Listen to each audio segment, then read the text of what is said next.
there had never really been any young folks running for school board in Wichita in my community. Most school board members, past and present, they're retired. They're independently wealthy. They have a lot of time and flexibility and just overall privilege in being able to run for public office. So, what drove me to get involved in my community? What drove me to run for school board was this realization that, hey, we as young folks, we need a seat at the table. And to the extent that we do not have a seat at the table, let's flip that table.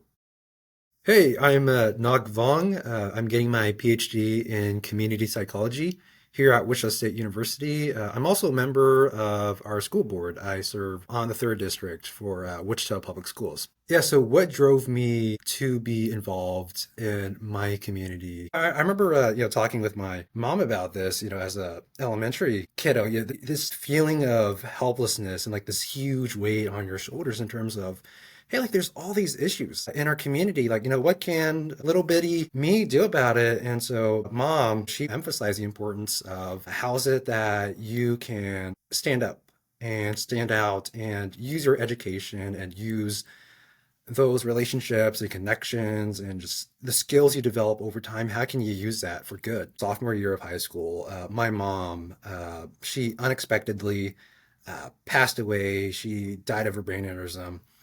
As painful as it was, dealing with that grief and dealing with bereavement, I wasn't the only one, right? I certainly wasn't the only person dealing with loss, or in a broader sense, dealing with mental health issues, behavioral health issues. I came to the realization that, again, like a lot of other folks, a lot of other students were struggling, and at the same time, they didn't have those support systems. They didn't have that infrastructure in place to, help protect their mental health and well-being. And so, as a high school student, I did a lot of work around mental health advocacy. How is it that we can raise awareness, raise critical consciousness on just the fact that, hey, young folks, how they think, how they act, how they feel, what they go through, how they deal with that has a tremendous impact on short-term outcomes, long-term outcomes. In a lot of ways, what drove me to be involved in my community was to honor my mom's memory and to find out, how is it that we can address the stigma of mental health? How is it that we can promote the mental health and well-being of young folks? And so, again, what started off as just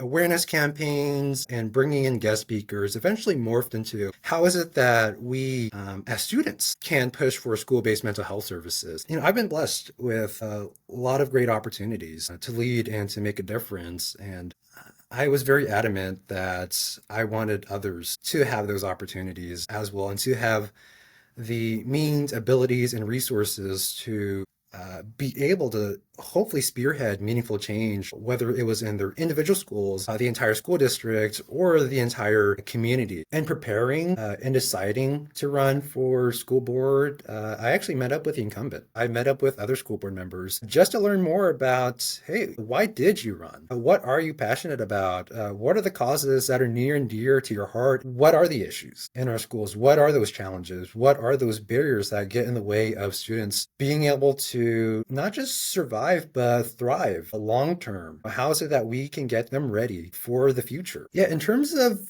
challenges I experienced when I was running for school board, a lot had to do with imposter syndrome. This feeling that, hey, like maybe I should have more experience. Maybe I should have some more years. Maybe I should wait. Don't let your age discourage you from running. You might be the best candidate. And even if you feel like you don't have the institutional supports, the structural supports, the support of the powers that be, hell, go for it anyways.